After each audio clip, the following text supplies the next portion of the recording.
This war contained a lot of strange things. First of all, a large-scale conflict broke out between two Muslim countries, the overwhelming majority of whose population professed the same direction in Islam, Shiism.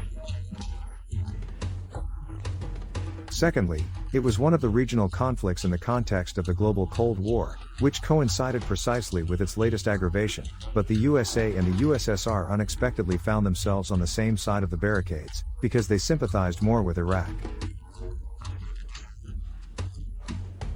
Third, it was one of the largest wars in history after the Second World War, but we practically do not mention it and generally know much less than about the geographically distant Korean or Vietnam Wars.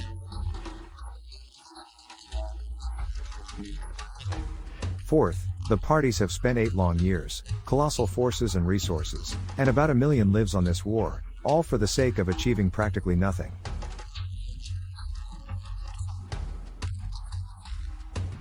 See more about the Iran-Iraq War of the 80s in this program.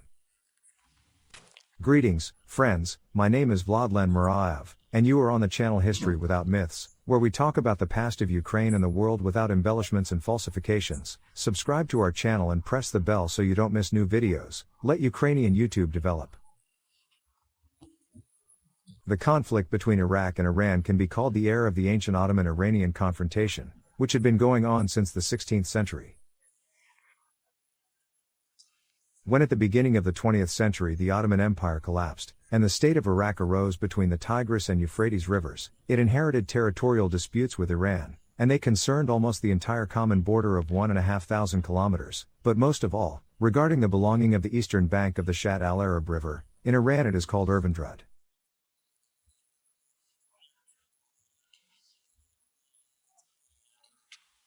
This river is formed by the confluence of the Tigris and Euphrates, and flows into the Persian Gulf, and therefore is an extremely important trade and economic artery of Western Asia.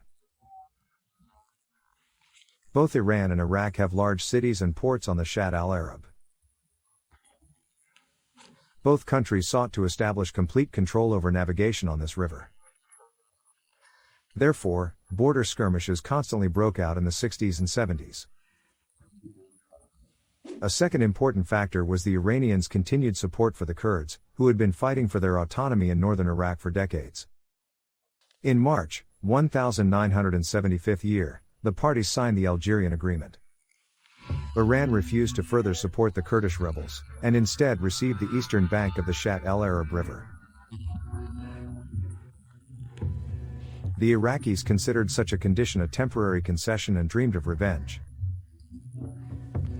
The third factor is radical internal changes in Iran. This country for a long time remained a close ally and economic partner of the United States of America, but at the beginning of the 1979 year there was an Islamic Revolution in Iran.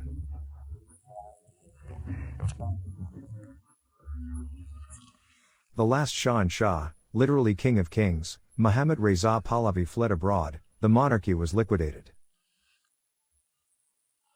Iran was proclaimed an Islamic Republic. The highest power was given to the clergy led by the supreme leader, Ayatollah Khomeini. Secular power, the president, government and parliament depended on the spiritual. A course on exporting the revolution was declared. Khomeini sought to unite all Muslims of the world into a single ummah, that is, a religious community. The main destination of such exports could be Iraq, where, as in Iran, the majority of the population was Shiites, and the main Shiite shrines, Karbala, and Najaf, Samarra, were located. After the Islamic Revolution, relations between the two countries immediately deteriorated, with Iranian Islamists accusing Baghdad of departing from Islamic principles of governance. The newly elected president of Iran, Abul Hassan Banisadr, generally stated the following: Arab nationalism is anti-Islamic and equivalent to Zionism. Comparison with the Zionists was a deadly insult to the Iraqi leader Saddam Hussein. He hated Israel and, for example, strongly supported the struggle of the Palestinian Arabs for their statehood.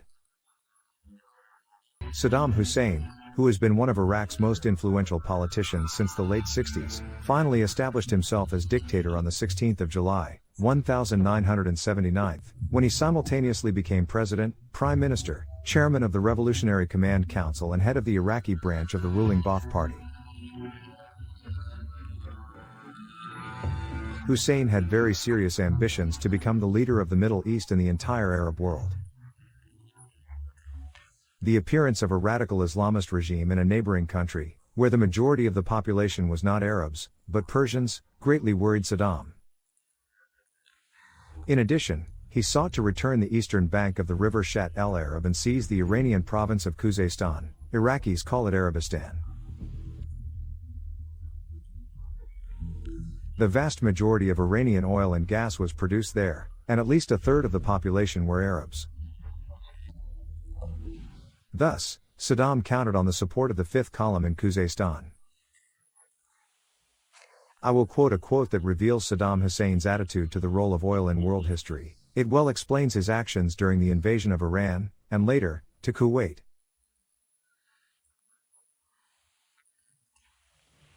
Oil is a gift given by Allah to the Arab nation to be used after centuries of poverty, backwardness and slavery to improve living standards, develop economic, social and cultural conditions.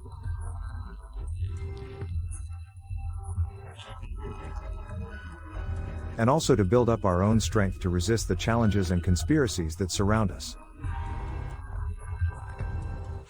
The moment for the invasion seemed convenient. The Iranian army was weakened after the revolution, many experienced military leaders were repressed, and many others were not against the return of the Shah and Shah to power.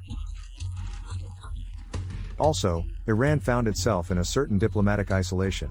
Relations with its old ally, the United States of America, were generally extremely damaged. Especially after the story of the seizure of the U.S. Embassy in Tehran, when 66 Americans were taken hostage. Washington decided on a special operation codenamed Eagle Claw, but it suffered a complete failure. It was not possible to rescue anyone. 8 American servicemen were killed, 1 plane and 6 helicopters were lost.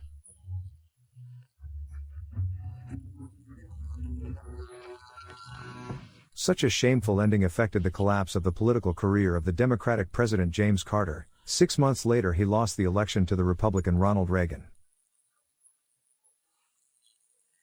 By the way, Jimmy Carter is still alive. He is 98 years old, and he is currently the oldest long liver of all U.S. presidents. The leaders of the Islamic Republic of Iran and Khomeini personally were extremely hostile to the United States. According to Hossein Shariat Madari, editor-in-chief of the conservative Iranian newspaper Kayhan, Khomeini called America the Great Satan all his life. He believed that all the problems of Muslims were created by America. As for the Soviet Union, the Ayatollah called it the younger Satan because of its atheistic communist ideology and believed that Iran should stand aside from both superpowers in the Cold War. In addition, he characterized Israel as Little Satan. Iran was almost 4 times larger than Iraq in terms of territory and 3 times its population. Iran had an advantage in the number of combat aircraft, most of which was American-made, but inferior in the number of tanks and other armored vehicles. So the Iraqi leader planned a short, lightning war dash. A kind of special military operation.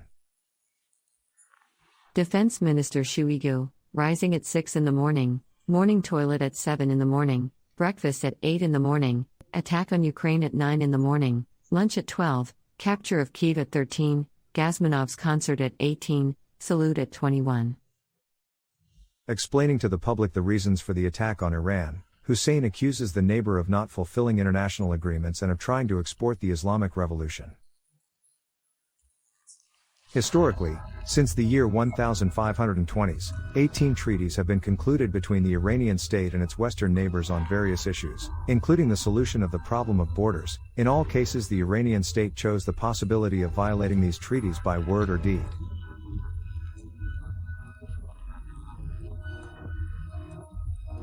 The new rulers of Iran are trying to export the revolution and its principles to all Islamic countries.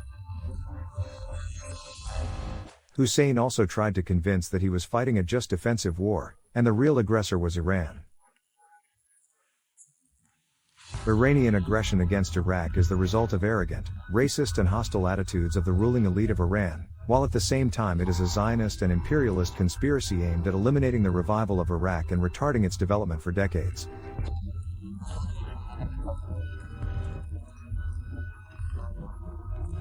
And also an attempt to deprive us of our identity and life, as well as an attempt to destroy the scientific, cultural and technical achievements of our rebirth. As we can see, both sides did not hesitate to accuse each other of Zionism, despite the fact that their positions here coincided. Official Baghdad and Tehran hated Israel, which did not prevent them from periodically cooperating with it, as we will see later. On September 22, 1980, Saddam Hussein's forces invaded the territory of Iran. The main forces were directed to the province of Khuzestan. Smaller forces made diversionary strikes on the central and northern fronts. Iraqi aviation hit the airfields, but could not completely destroy the enemy. Iranian planes were dispersed or moved to shelters. Already in the coming days, the Iranian Air Force attacked Iraqi cities, air bases and oil refineries in response. Iran's naval forces shelled the Iraqi ports of Basra and El Fau. Also, Saddam's hopes for a fifth column did not come true. The Arabs of Khuzestan mostly remained loyal to Tehran. The mountainous terrain slowed down the advance of the Iraqi army. For more than a month and a half, fierce battles continued for the border town of Khorramshahr, which the press began to call the Stalingrad of Iran, and although Saddam Hussein's troops still captured it, their offensive stalled.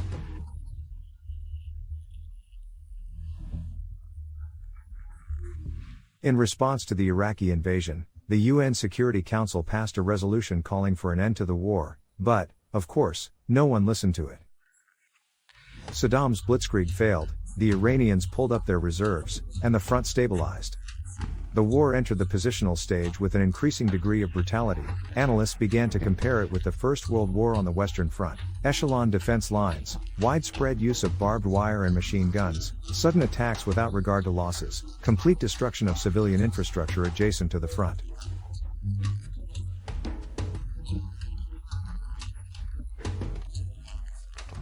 Both Baghdad and Tehran began to make efforts to stir up internal conflicts in the enemy's camp. With the help of the Iraqis, uprisings broke out in Iranian Kurdistan and Iranian Azerbaijan. In turn, Iran generously supported the Kurdish rebels of Iraq, who were a real headache for Saddam Hussein.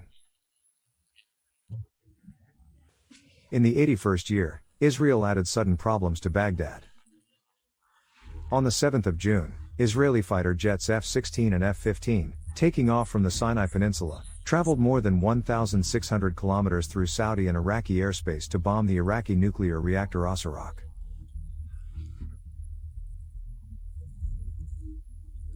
It was built by French specialists, but they have not yet had time to fill it with nuclear fuel. It was a one-time preventive strike without a declaration of war. The Israelis were afraid that the reactor would enable Saddam Hussein to create a plutonium bomb. As a result of the attack, not only 10 Iraqis were killed, but also the French engineer Damien Chaussepou, whose family the Israelis paid compensation. Iran is believed to have supplied intelligence to Israel before the raid. In addition, 2 months earlier, the Iranians had bombed enemy air bases in western Iraq, effectively clearing the way for an audacious Israeli raid.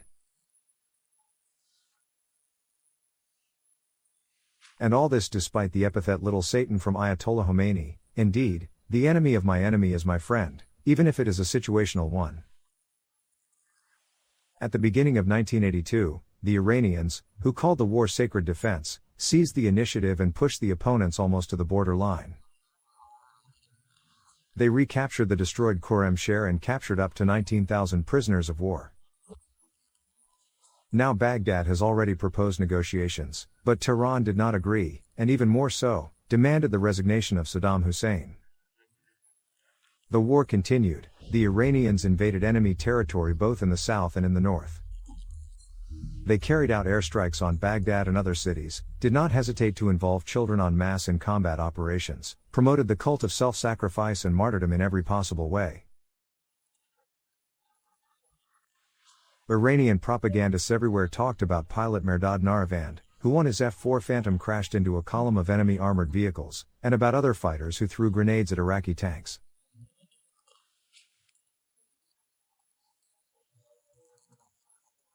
With a photo of Ayatollah Khomeini on his chest or the inscription "The Supreme Leader gave me a pass to enter paradise."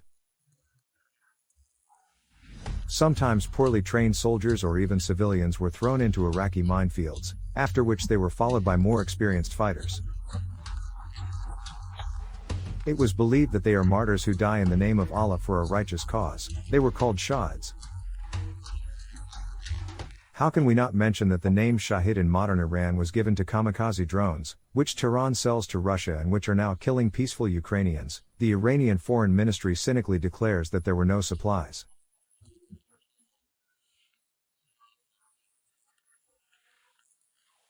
For its part, Iraq actively used chemical weapons, although this had been prohibited by the Geneva Protocol 60 years earlier. He announced mobilization and dramatically increased the number of his armed forces in order to at least somehow neutralize Iran's superiority in human resources. Both sides inflicted devastating blows on each other's oil industry facilities, carried out rocket attacks and aerial bombardment of cities in the hope of undermining the morale of the population. The world community watched this mutual destruction and could not stop it. To be honest, the world community didn't even try. Well, what about the Cold War, the confrontation of nuclear superpowers? It cannot be said that the USSR or the USA were delighted with the dictatorial regime of Saddam Hussein and wished him complete victory. But the Islamic Revolution turned Iran from a close ally into a principled adversary of the United States, and Washington was looking for some kind of regional counterbalance. In general, the USSR was a traditional ally of Iraq. However, the Iraqi invasion caught both the United States and the Soviet Union by surprise. In the first years, they tried to act as neutral mediators. When these efforts failed, the superpowers moved to support Iraq's actions. From 1982 to 1989, Moscow supplied Baghdad with weapons worth $24.7 billion and provided intelligence.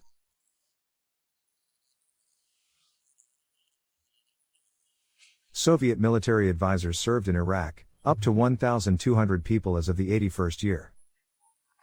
At the same time, the USSR maintained relations with Iran and even sold it weapons. However, in much smaller volumes. As for the United States, it supplied the Iraqis with goods and dual-purpose equipment, provided loans, and also provided intelligence. And, of course, they stopped the maintenance of aircraft of their production, which were in service with the Iranian Air Force.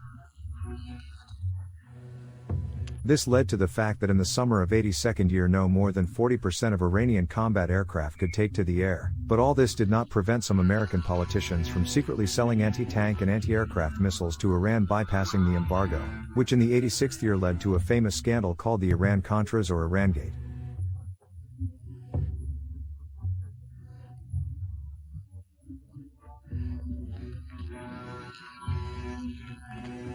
At the end of the war, there were several incidents that complicated U.S. relations with Iraq and extremely aggravated with Iran. On May 17, 1987, an Iraqi Mirage F fighter jet of French production mistakenly fired 2 Exocet anti-ship missiles into the American frigate Stark in the Persian Gulf. 37 sailors died, 21 were wounded. Saddam Hussein had to apologize. On July 3, 1988, the American cruiser Vincennes shot down the Iranian Airbus 300 over the Persian Gulf with an anti-aircraft missile.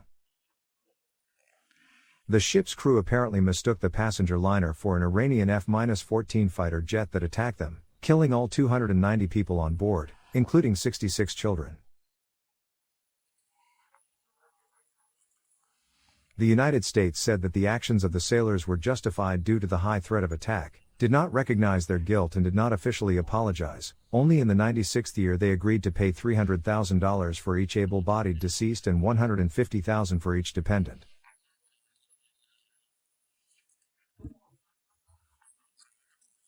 At the final stage of the war, UN Secretary-General Javier Pérez de Cuellar developed active peacekeeping activities.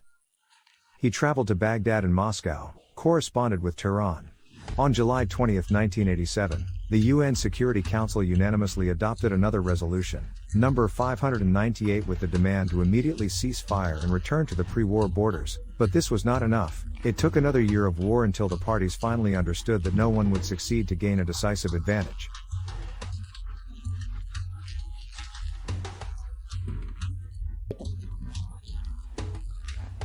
In the 88th year, Saddam gave the Iranians real aerial terror, ordering the release of 520 al-Hussein ballistic missiles on their cities.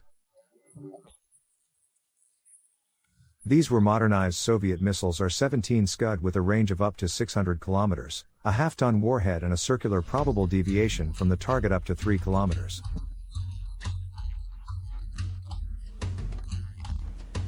Al-Hussein missiles caused significant destruction and mass casualties among the civilian population. Iran tried to engage in a missile duel, but was able to respond with 3 times fewer launches.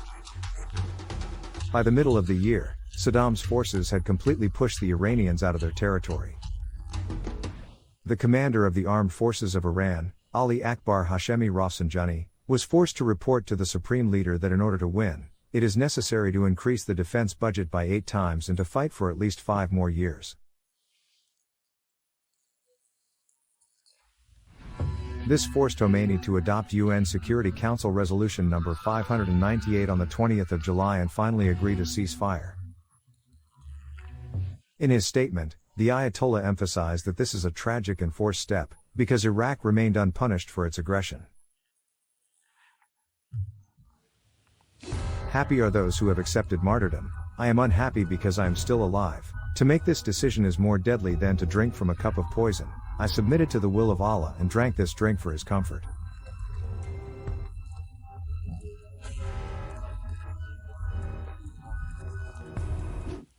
The hostilities finally stopped only after a month.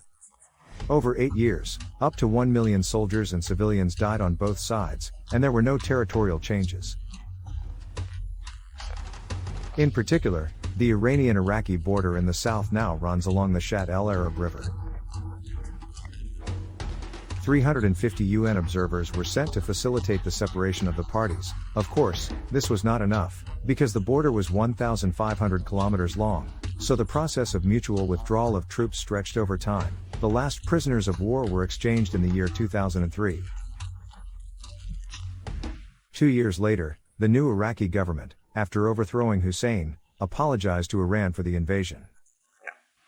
But then, at the turn of the 80s and 90s, the inability to occupy the oil-bearing province of Khuzestan, the accumulation of his own forces and the actual connivance of the world community with mutual war crimes prompted Saddam to the next aggression against the small but incredibly oil-rich Kuwait.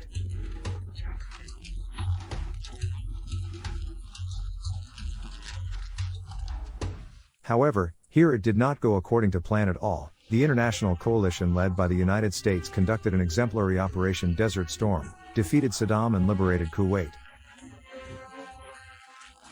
We will gladly talk about these events in more detail if today's program receives 20,000 likes in a month. Dear friends, don't forget to subscribe to the History Without Myths channel, press the bell and write a comment. Thanks for watching. Slava Ukraini.